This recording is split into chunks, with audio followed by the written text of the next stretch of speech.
Hello, કાલે તમને મેં પહેલી એબીસીડી વિશે જણાવ્યું હતું. આજે હું તમને બીજી એબીસીડી વિશે જણાવું છું. એ પણ બોલાય તો એક સરખું જ, પણ એના જે અક્ષરો છે એ અલગ અલગ હોય છે. સમજણ પડી? જો તમે જોશો એટલે ખ્યાલ આવી જશે કે કેમ કરવાનું છે.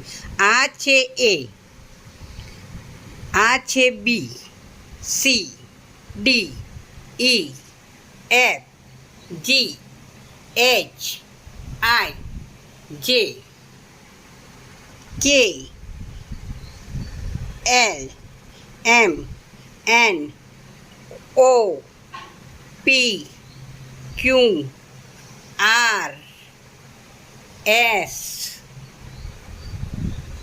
પછી આ છે T, U, V, W, X, Y અને ઝેડ અથવા ઝી. ઓકે, કાલે તમને મેં પહેલી એબીસીડી શીખવાડી હતી અને આજે બીજી એબીસીડી. પહેલી એબીસીડી તો તમે કડકડાટ મોડે કરી દીધી હશે. કેમ? તો બીજી પણ તમે કડકડાટ કરીને મોડે કરી દેજો એવી આશા સાથે વિડીયો પૂરો કરું છું. જય હિન્દ.